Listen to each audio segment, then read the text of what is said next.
Hi guys, hold on for a second. Before we proceed to the video, I have something very important to tell you. Professor John Bicofus has published his new book in collaboration with Little French Media, and the title of the book is Neoliberalism, Inequality, and Authoritarianism. This book details how neoliberalism impacts the geopolitical economy in the 21st century. You can buy it from Amazon, and the link is in the description. Thank you. Now let's proceed to the video. Hello, everyone. Welcome. This is an analytical study and analysis of the attempt by authoritarian neoliberal politicians, pundits, scholars, journalists to redefine freedom of expression within the confines of the neoliberal model, serving a very narrow popular base, namely the wealthiest people in society. Neoliberalism, very briefly, an ideology that has its roots in the late 19th century, but really took off. There was a first conference in 1938 in Paris, and the Europeans as well, some Americans participated. And then there was one in 1947, and it really takes off in the late 70s and becomes institutionalized in the when Margaret Thatcher became prime minister in 1979, and then launched her neoliberal regime in the United Kingdom, and Reagan in 1981. Neoliberalism basically is not to be confused with classical liberalism based on the philosophy of John Locke, the English philosopher of the late 17th century, who inspired the glorious revolution of 1688. Neoliberalism is essentially an eclectic ideology. It takes different parts from various other ideologies from liberalism itself, namely the laissez-faire concept, although it doesn't practice it, from nationalism, especially. It takes the from libertarianism, the very major aspects of libertarianism, and of course it usurps some concepts from National Socialism, which of course was prevalent in the interwar period. Neoliberalism, in fact, comes out of this era, the interwar era, and the early Cold War. Neoliberalism is not about free enterprise and the freedom of markets to determine their own course in the absence of in the absence of the state guiding them. On the contrary, neoliberalism rests very heavily on the state as a vehicle to strengthen capital at the expense of the entire rest of society. And it is an ideology that is all encompassing, impacting every aspect of society, um, from the social structure, labor management relations, to freedom of expression, which is the topic today. I want to basically, that's by way of introduction, except to tell you that neoliberalism, of course, just from an overview perspective, it all does mean deregulation of the economy, privatization of public assets, class warfare, capital against labor, anti-unionization, anti-collective bargaining. It does mean the erosion of the social safety net, and all of these have been policies in the last 45 years or so. Now, and just recently, today, is the 27th of February. On the 23rd of February 2025, the New York Times ran a piece basically stating that the Trump administration, steeped in authoritarian neoliberalism, immersed in this ideology, which of course is not unique to America, but has been adopted by other countries. When Jair Bolsonaro was in charge in Brazil, he was an authoritarian neoliberal. Modi in India, Viktor Orban in Hungary, Erdogan in Turkey. So we have authoritarian neoliberal models in a number of countries around the world, as we do, of course, the pluralist neoliberal model, for example, in France, in the UK, Germany, and so forth. So the neoliberalism as an umbrella can coexist under authoritarianism or under um, a pluralist political regime. The interesting thing is that the inherent contradictions in neoliberalism have created a crisis, and increasingly core countries led by the United States are moving very rapidly away from the pluralist model and toward an authoritarian one. This is very clear. It's not just um, critics, by the way. Many people think, oh, well, the critics of neoliberalism, actually, it's mainstream analysts, including mainstream politicians, who now readily admit the obvious, that that many societies, including, of course, like I said, the United States, led in fact by the United States, are moving in that direction, and that's very obvious by the policies they followed. Now, here's the interesting thing: they are trying to create a new norm about freedom of expression, which is what I want to deal with today. And the Trump administration is a good example of that. And this is why the New York Times on February 23rd, 2025, had this piece arguing that in the first Trump administration, what we have is alternative facts. In the second Trump administration, about a month or so now, what we have is alternative reality. And the alternative reality, of course, starts on an inauguration day on January 20th, 2025, when the President of the United States um, very clearly began to sign a number of executive orders invoking something that is unconstitutional and illegal, according to many scholars, others supported, of course, called unitary executive theory. Unitary executive theory is simply violating the delicate balance of powers, the branches of government, and amassing power at the executive level, uh, circumventing the legislative branch of government, which the founding fathers, of course, established in as the strongest branch. That's why they granted the legislative branch the power of the purse, namely distributing monies to the agencies which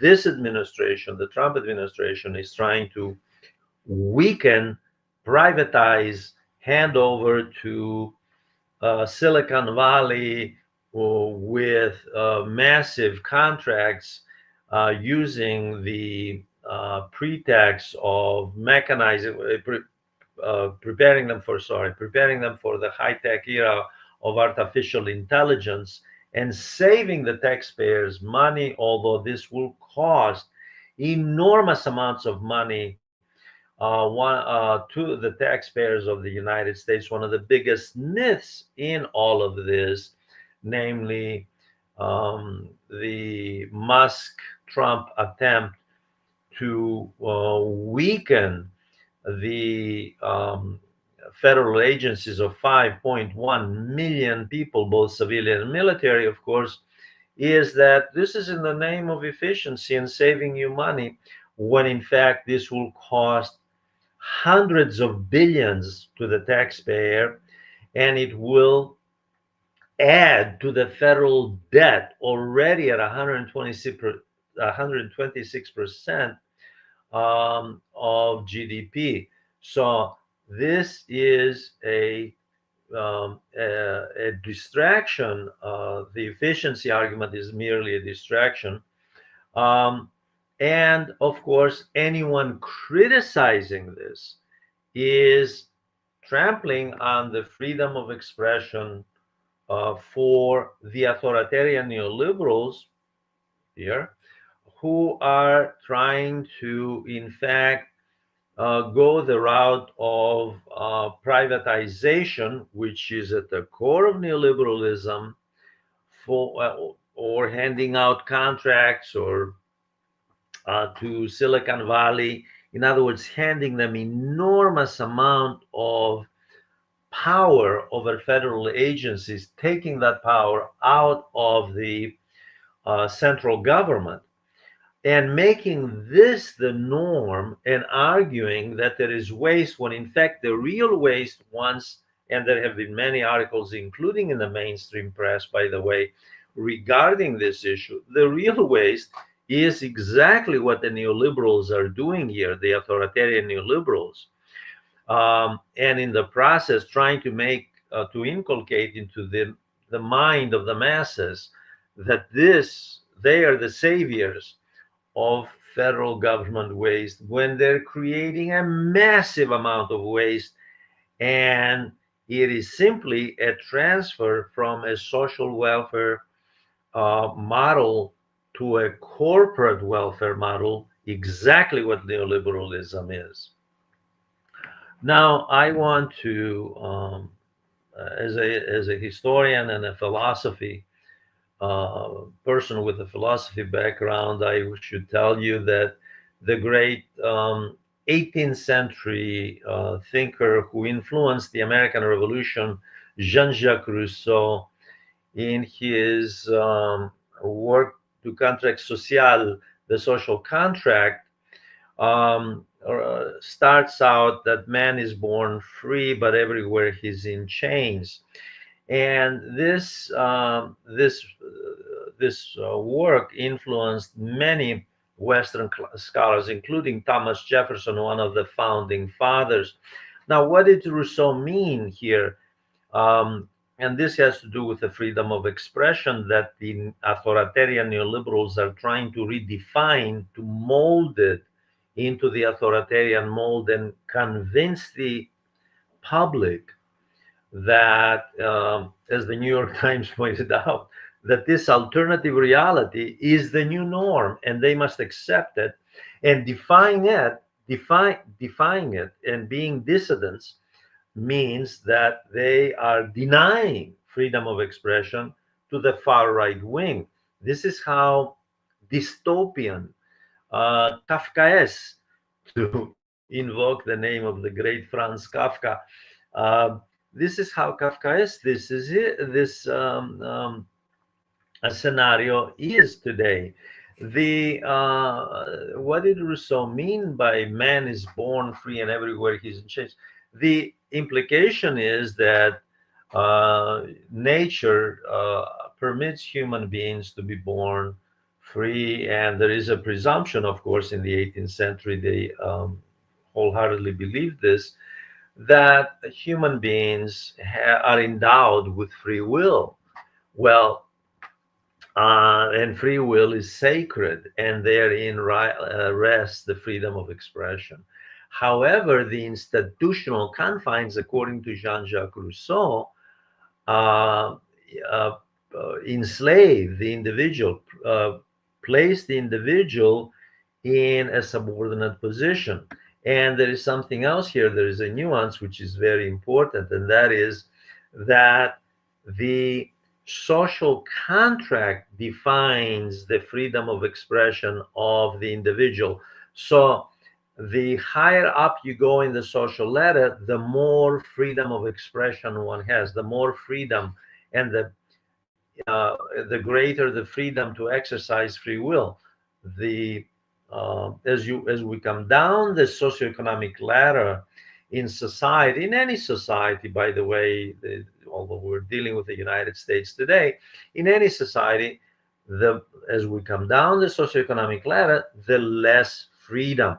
So the social contract, regardless of what the Constitution says theoretically, because the constitutions are, in fact, theoretical documents, in reality, socioeconomic status determines freedom, not the theory of constitutional articles, as of course many people have found out and they know in their own lives, because the Constitution, certainly in the United States, was certainly not applicable when it came to freedom of expression to slaves, to Native Americans, to all cohorts in in society, women, the working class, migrants, Southern Europeans and Eastern Europeans. It applied basically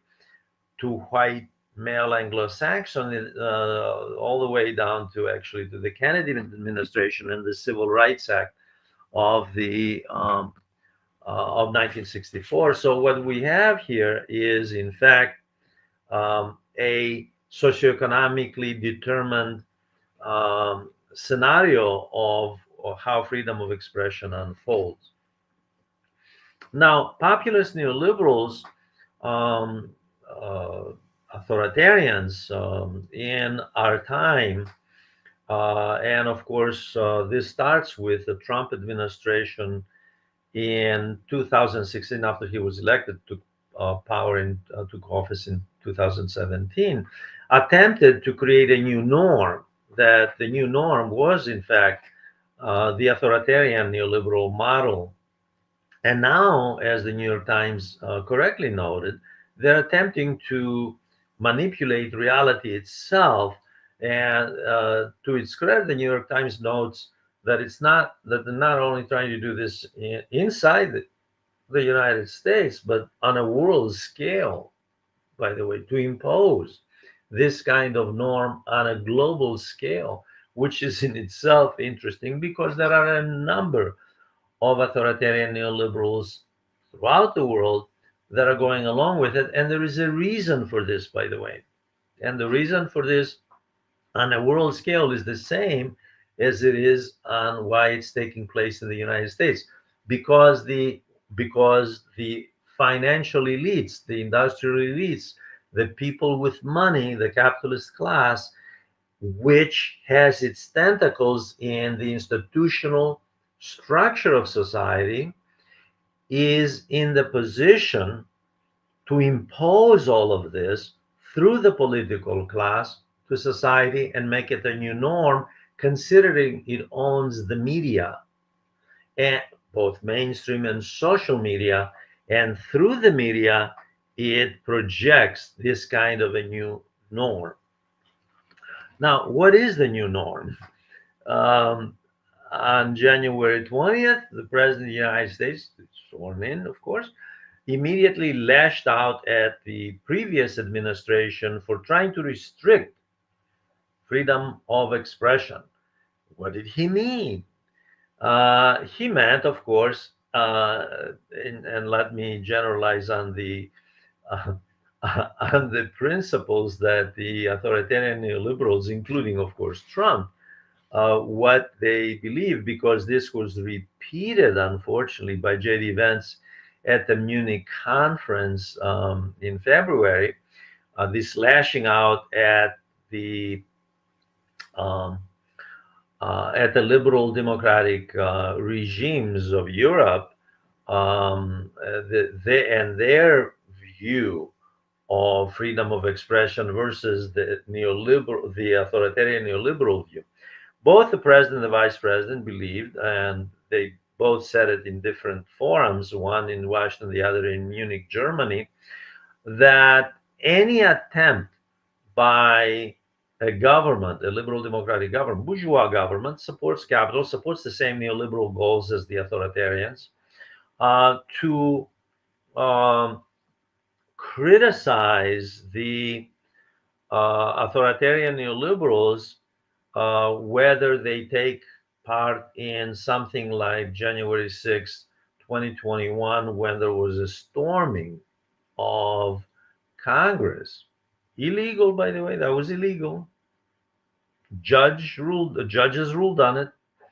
Although Trump pardoned those people, well, anything that criticizes that illegal activity, namely an attempted coup, by the way, illegal, is suppressing the freedom of expression for the authoritarian uh, political groups. And in this case, the GOP, which mobilized these people, and in the absence of their leadership, they would be scattered, they would be marginalized. Instead, they were mobilized and attacked what? The very institutions of government, in this case, the House and the Senate, in 2021. And yet, attempts to castigate that becomes what? You're trying to suppress our freedom of expression.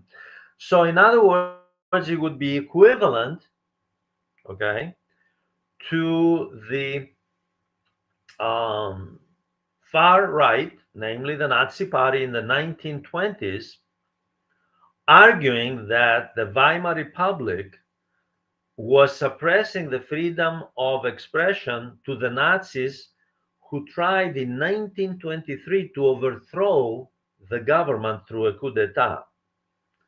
How dare you try to overthrow? How dare you criticize our right to freedom of expression? This is an extreme example, I recognize, but this, if you take it to its logical conclusion, that's what it says. You can't criticize our right to express ourselves through this political venue. So the question is, and this is the reason I use this extreme example. And the question is, where do you draw the line then?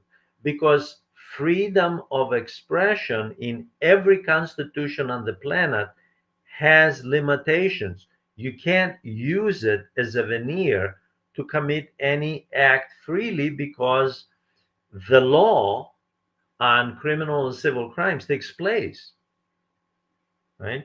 You can't use freedom of expression to violate existing laws, criminal and civil law. So this is very important for legal scholars as well to consider, but politicians, journalists, anyone who deals with this. The Trump administration at the very top, and those who support it through the media and pundits, argue that their rights of freedom of expression have been violated when there are critics, for example, of their policies. What policies are those? The massive transfer of capital, of income from the social safety net, social welfare programs, and right now what the U.S. Is doing with regard to Musk's endeavors in federal agencies in the name of efficiency, the Department of Government Efficiency, DOGE as it's called, I like to call it doggy, DOGE. The Department of Government Efficiency is going after these agencies for what? What are they going to do with that money? Well, they claim, well, we're going to give us some back. Never mind that they have fictitious numbers on the savings. And like I said, please keep this in mind. This will cost the American taxpayer hundreds of billions of dollars, because the ultimate goal here is semi-privatization and massive contracts to be handed over to Silicon Valley to introduce high-tech technology to replace humans, to replace federal workers, and to basically hand over enormous authority to these corporations of federal agencies agencies, part of whose job it is to regulate the various sectors of the economy, um, and not to mention intelligence agencies, of course, Defense Department, and so forth. And we have seen what has happened with Defense Department, the firing of the top generals, as well as the plan to eliminate all women from top positions. That's part of their freedom of expression. If you criticize their attempt to eliminate females and to get rid of these generals, apparently, as far as they're concerned, they were Democrat appointees, and so they have no business in DOD. So that's part. You're denying them their freedom of expression. So this is an interesting manipulation of freedom of expression, which, by the way, the idea of freedom of expression as a philosophical concept, this is an 18th century idea. It it's obviously the precursors of the freedom of expression are in 17th century liberalism, not neoliberalism, liberalism. Lockean liberalism, John Locke, of course, the father of Western liberalism, who believed in individual rights and individual freedom of expression.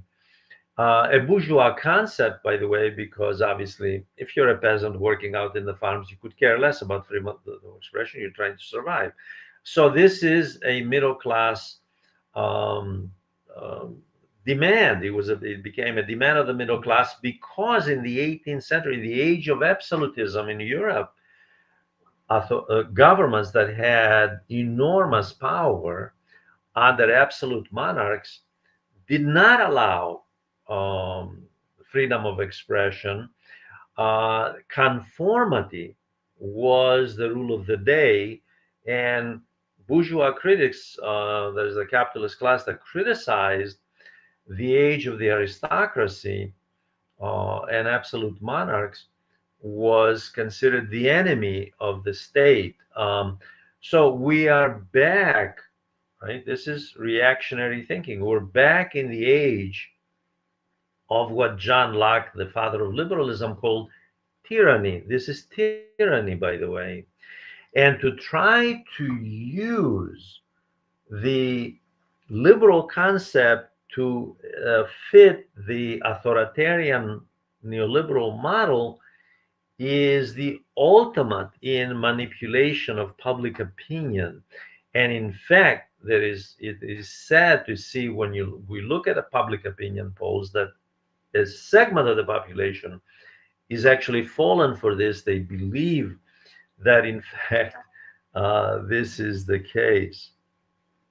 Um, Now, Trump has, it's interesting the contradictions here. President Trump has, in criticizing the cultural status quo in American society, such as it is, weakened as it is, by the way, and he's trying to dismantle it completely officially by getting rid of diversity, equity, and inclusion in the federal government, which filters down to the rest of society. And as Forbes magazine points out, corporations, right and left, are abandoning affirmative action. They're abandoning diversity, equity, and inclusion. And in the name of freedom of expression and in the name of merit and saving money and efficiency, they are moving toward the new norm that the authoritarian neoliberal regime has dictated to the rest of society. And as the New York Times points out, again, I refer to the New York Times recent article, they're trying to argue that this should be a model for the world. The world should adopt this. We're doing it, so the world should adopt it. In On February 22nd, 2025, the president of the United States criticized MSNBC. By the way, it just so happens MSNBC um, is a major corporation, and the biggest stockholder of that company is BlackRock. And BlackRock is a huge corporation, global corporation based in the United States, and it supports Trump. It also supports the Democrats. And they, in fact, made it clear last summer that it doesn't matter who wins.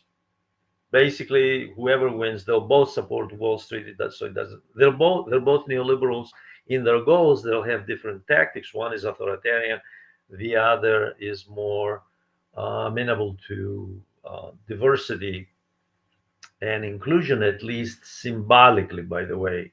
Not that it makes much difference with regard to privatization, deregulation, class war. Okay. But Trump attacks this group, which is actually part of a corporate structure. Corporate, its base is a corporation that supported him. Why did he do that? Here is the interesting insight on what is happening in America today and is happening in other countries that emulate the United States. They are attacking identity politics, liberal identity politics, in order to normalize authoritarianism. By the way, which is itself far right wing politics is also identity politics. It's just a far right wing versus the liberal democratic. So the interesting thing here is that the Trump administration, which has sued a number of mainstream media companies, by the way, and has gone after um, uh, others from Reuters to Associated Press, banning reporters, castigating reporters, simply because they have the audacity to exercise freedom of expression, which Trump and the authoritarian neoliberals argue is the domain of authoritarian neoliberals. And to deviate from that, you're a dissident and you're denying me my freedom of expression.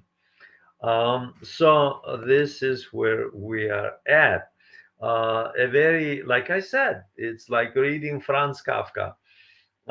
In any case, just for the record, by the way, the United States, regardless of Trump, and it's not Trump's, this isn't about Trump, by the way, this is about Wall Street. This is about the elites in America, which are rooted in Wall Street, and they are behind this. These are people who are using authoritarian neoliberalism in order to justify a massive transfer of income because last night, okay, 26th of February, the U.S. Congress, House of Representatives, I believe, the U.S. House, moved forward with a bill of 4.5 trillion tax cuts. When that money doesn't exist and they have to raise the debt ceiling by at least 5 trillion, which means the Treasury Department has to float bonds to finance this because they know this is not going to be paid by nonsense that Musk and Trump point out savings out of firing federal employees. When in fact, what they're doing in firing those federal employees, they will increase vastly the cost of running the federal government because they will have to dish out contracts. They will be dishing out contracts to Silicon Valley, which supports this administration, as everyone saw in front of cameras during the inauguration.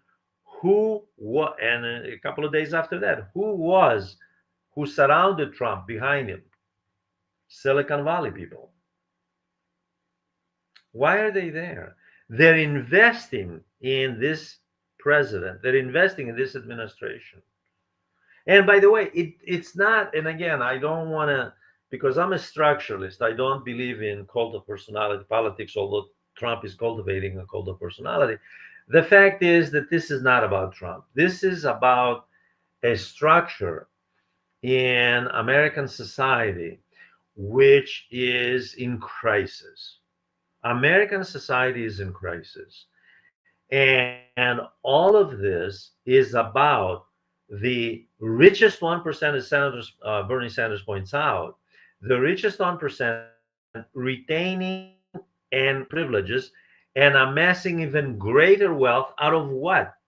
Borrowed if necessary, and that's exactly what they're doing. Last night, that's what Congress did in moving forward this 4.5 trillion.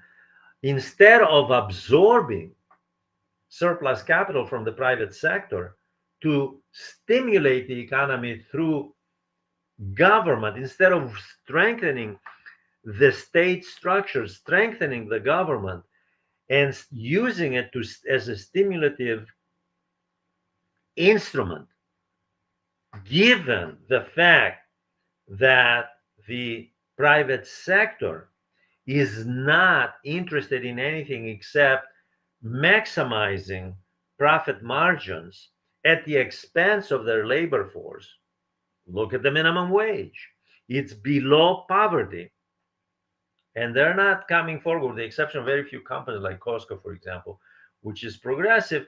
Very few companies are trying to move toward a living wage. And the federal government, and they're against the federal government raising the federal minimum wage.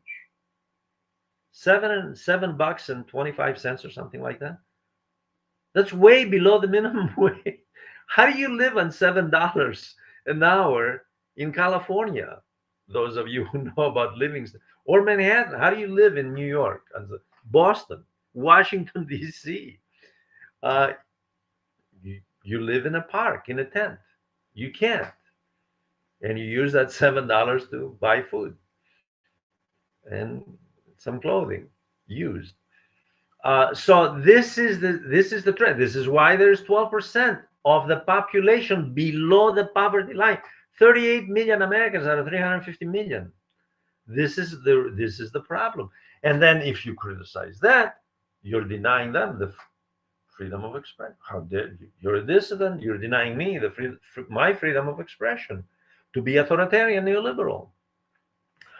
Now, according to international organizations which keep statistics, the United States did not have, even before Trump, that's why I said this is not about Trump really at all, did not have a record, a good record on freedom of expression. In fact, it ranked 25th during the Biden presidency. Biden was not very friendly when it came to the First Amendment any more than Trump.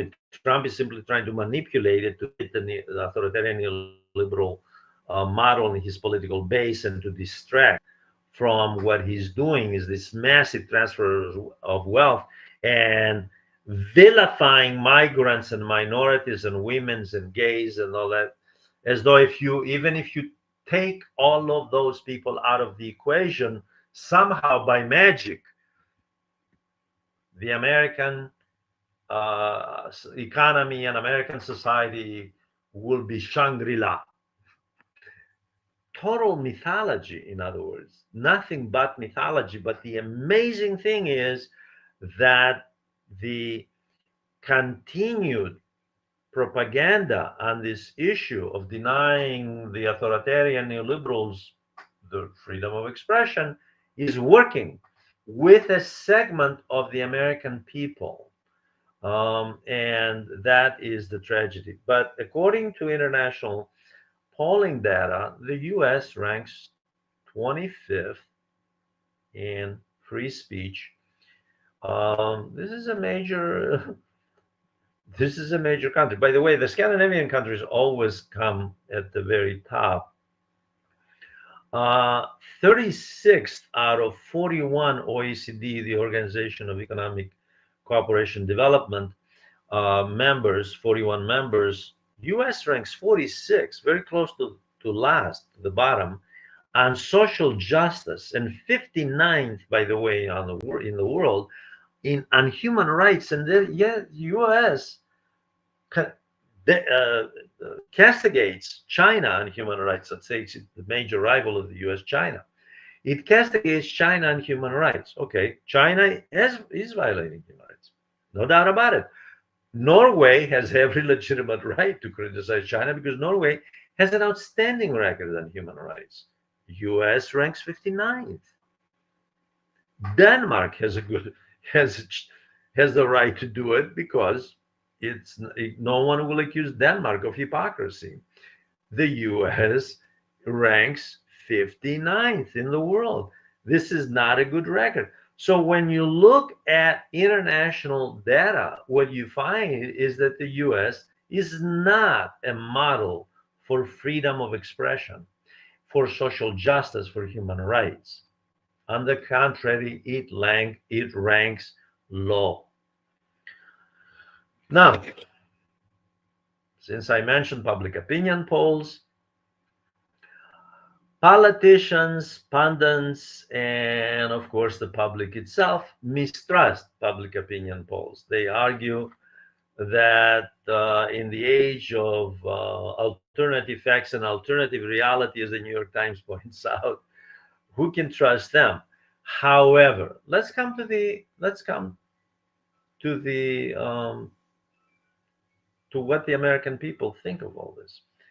According to the New York Times, 66% of the American people do not believe that the United States, their own country, enjoys free speech to the degree that the media and the politicians claim. Okay. So the American people themselves, it's not that how the US ranks in the world. The American people themselves are not convinced that they enjoy free speech. Even more alarming, public opinion polls in the United States indicate that the American people, especially younger people, by the way, interested in carving careers and you know making a life for themselves, productive life for themselves, are increasingly engaged in self-censorship because they're afraid. A recent poll indicates that because of what Trump and Musk are doing with regard to federal workers, 80% of the working class in America, or the workers in America, are consumed with fear that they're going to lose their jobs. So they keep quiet. They don't say anything. So what all of this data shows us? This data is very important because what it shows us is that the so-called freedom of expression for the far right wing means repression. It means suppression of freedom of expression for the majority of the citizens of the United States. And it means that they must conform. The freedom of expression for the far right wing is suppression for society. This is alarming for a country founded on the liberal democratic principles of the 18th century, the ideals of Jeffersonian democracy, of Jean-Jacques Rousseau. He was more influenced by Jean-Jacques Rousseau and to some degree, obviously, by John Locke, the English, the father of liberal philosophy. The American people have every right to be skeptical about freedom of expression in their own country because what we have had in the United States in the last 10 years, especially since the first Trump administration, throughout the country, at the state level and at the local level, are attempts by state legislation to suppress freedom of expression, to ban books in public libraries and in schools, to regiment the freedom of expression inside schools, both public and private, by the way. So, what we have is a society that is not anything like it advertises the model for the world, for the democratic world. That's not what it is. You don't ban books if you believe in the First Amendment. Book banning is associated with totalitarian regimes, not with liberal democratic countries. Now, a number of scholars have argued using this Trump administration's attempts to redefine freedom of expression, to mold the authoritarian neoliberal model. They have argued that freedom of expression has always been the domain of the privileged elites. Let's face it, that's reality. In the United States, in particular, they maintain that freedom of expression has been the domain of white male elites historically. And since the civil rights movement of the 1960s, of it's more class based. In other words, there are people who enjoy freedom of expression if they are part of the socioeconomic elite, but for everybody else, it is in fact class based, but also race, gender based as well. Now, we have seen examples of suppression of freedom of expression before Trump. What happened with both in Congress and the White House with the Biden administration using national security as a pretext to suppress freedom of expression was a travesty, a trampling of the First Amendment. Going after universities, suppressing academic freedom and freedom of expression when top administrators, including Harvard, Columbia, University of Pennsylvania, a number of the elite schools, this is the creme de la creme of American higher education, they went after them for having the audacity to permit freedom of expression, namely protests against wars, especially genocide in Israel. How dare you do that? No matter what the International Criminal Court said, what the International Court of Justice said, it didn't matter. No matter what the United Nations stated, it didn't matter. Dissidents against government policy. This is Biden. This is not Trump. Okay? Against government policy were punished. So what we have here is a government, Biden, liberal democratic, presumably diversity oriented, inclusive, laying the groundwork for this administration. This is why President Trump on Inauguration Day lashed out. And by the way, I saw the videotape, and Biden was sitting right there in front when Trump lashed out at Biden's administration for suppressing freedom of expression. And of course, Trump meant suppressing the far right wing. But if you look at the record of the Biden group, the Biden Democrats, they did lay down the groundwork. Obviously, before that, it was Trump himself. And before that, Obama, in more subtle ways, by the way. Obama tried to be as inclusive, at least as possible, at least in co-opting the upper crust of minorities, while the rest, of course, saw no improvement in their livelihood. So what we have is a bipartisan tilt to the right. The Democratic Party of today is not the Democratic Party of Franklin Delano Roosevelt of the 1930s. That was a Democratic Party immersed in social democracy and Keynesian economics, the New Deal. Intended, of course, to save capitalism. No apologies for that. Intended to save capitalism. Yes, intended to save the capitalist system.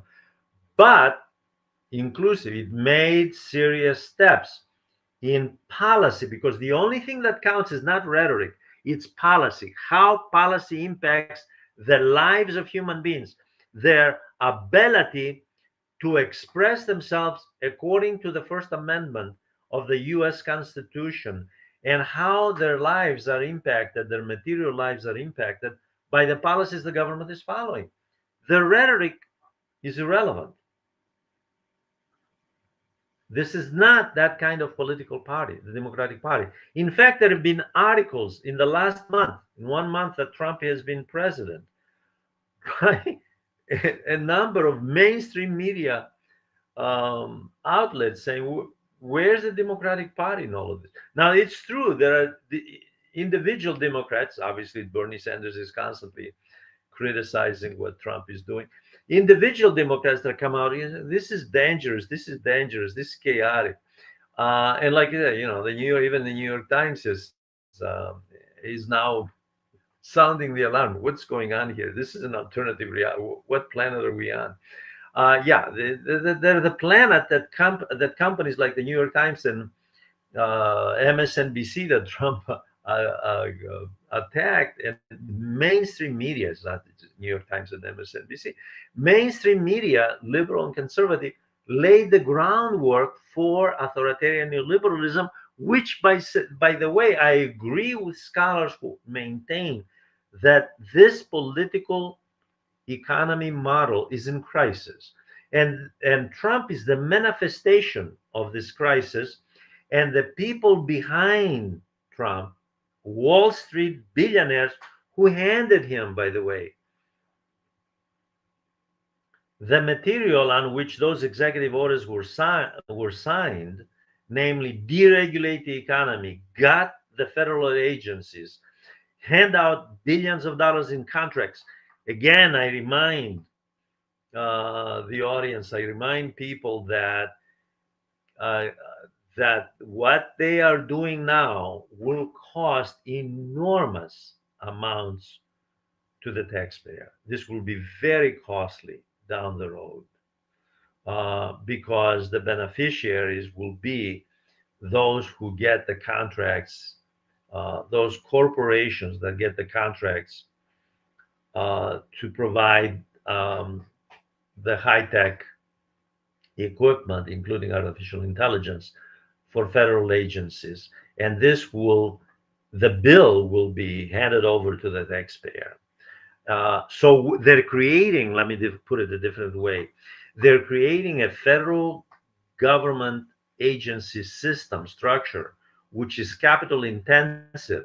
And it was labor intensive to some degree. This is, by the way, not the most labor intensive for all we have to do is look at central government agencies on a world scale, and you'll see the United States is hardly the most labor intensive one in terms of percentages, right? But they are shifting from a labor intensive um, system up to this point, because it serves the neoliberal goals of privatization and strengthening private capital, to capital intensive.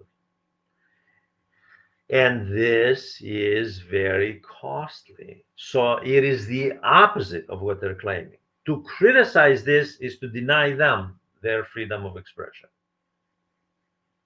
Okay.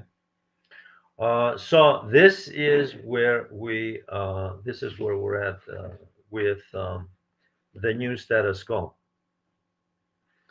Now, the I want to cover a couple of more points because I don't want to spend much more time on this topic. I want to cover the role of the Supreme Court, which provides legitimacy, which gives legitimacy to the new norm, to the new reality, to the alternative reality, as the New York Times pointed out. The judicial system, especially the Supreme Court of the United States, has been responsible, besides the media and Wall Street pulling the strings from behind the scenes through its lobbyists, and of course the massive contributions they're making to politicians. The Supreme Court has had a huge role in legitimizing authoritarian neoliberalism, because in the last 15 years, from 2010 to the present, the Supreme Court cases that came before it, when it came to cases of defending capital against labor rights, trade union rights, whether it was public trade union employees or private, every single time they sided with Wall Street. In 2018, I believe she was appointed by Obama. A One of the justices, Helena Kagan of the Supreme Court, argued, and I agree with her entirely. Speech, and I'm quoting: speech is everywhere, a part of every human activity, employment, healthcare, securities trading.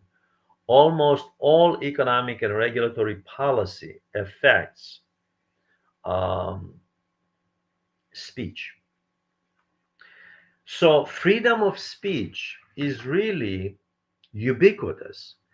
And the Supreme Court has used the First Amendment, manipulated to such a way and legitimized this transition from the original meaning of the 18th century founding fathers' definition, rooted in Jean Jacques Rousseau's and John Locke's philosophies, to fit the new liberal model and to transition toward authoritarianism. Now, what Justice Kagan was talking about here was a specific ruling that essentially it involved the trade union, the syndicate that represents the trade union that represents public employees in the United States, federal employees, and the conservative justices, 6 against 3, the conservative justices arguing that you arguing that you cannot deny free speech, um, that it is denying free speech to the government that is against the unionization, and to corporations, by the way, which are also against, because they have been against corporations have been against unionization. Major corporations, by the way, from Amazon to Starbucks and so forth. Um, that free that the company itself, a company which is against trade union, has the rights of free speech, and whether it comes to the right of the company to provide money for campaign contributions to politicians, which buys favor, by the way. There is a reason why they make campaign contributions. They're buying policy. Public policy is bought and paid for. It's that simple. And to deny them that right is to suppress their free speech, as though corporations, by the way, are individuals, when in fact, there's nothing in the First Amendment about corporations as individuals and having rights equivalent to an individual of free speech. So the issue of free speech has been used to suppress labor rights, trade union rights.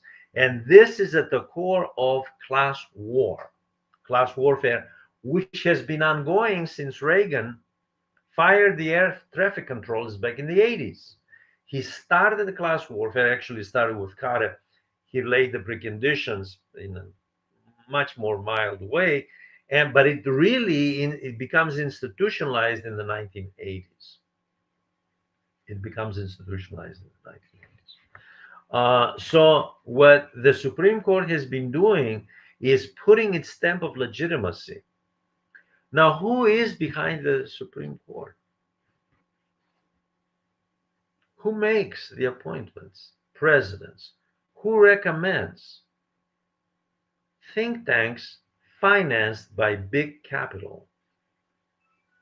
So, what we have with the Supreme Court is an appendage of an authoritarian neoliberal regime, which legitimizes the new norm and redefines what freedom of expression is for society. This is very dangerous.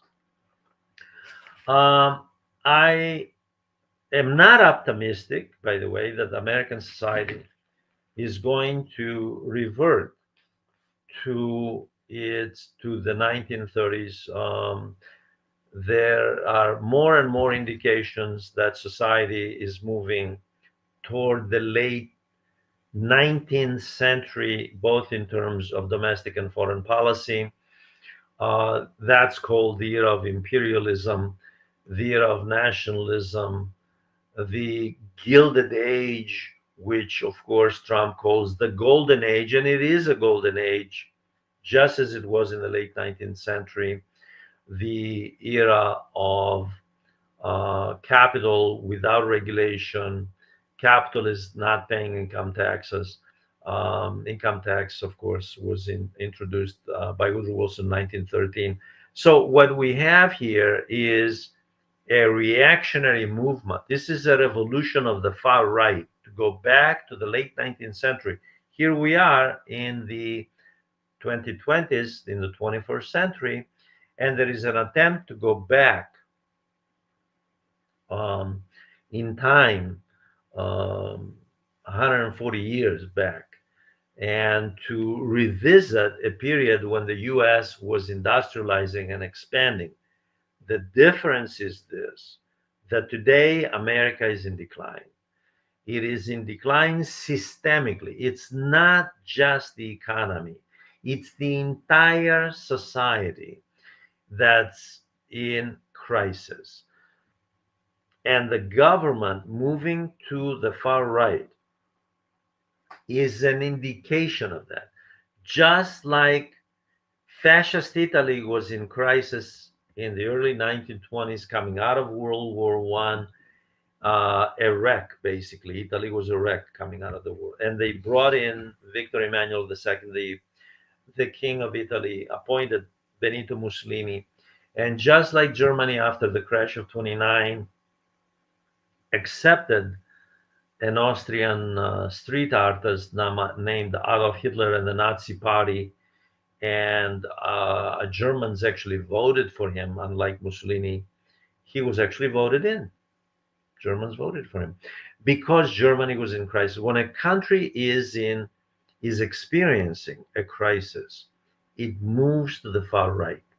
There is, however, one caveat here, that within that society, there is also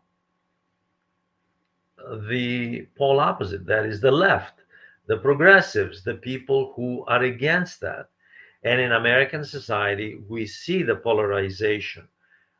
What we have is very similar to the interwar European conditions in American society, is that the center has weakened. Both, never mind the Republicans have nothing to do with the center. This is not the political party, the Republican Party of the Eisenhower period, when the tax rate on the rich and corporations was 90%. These people are paying 8%. Tiny percentage of what they were paying, their counterparts were paying in the 1950s. The Democrats have moved to where the Republicans used to be, and the Democrats are less progressive in many respects today than the Republicans of the 1950s. This is how far to the right the United States has come. I thank you for listening. I ask you to please write comments, ask questions, join this channel. It's managed by my very good friend Asad Alim, and there are more programs coming up. Thank you very much.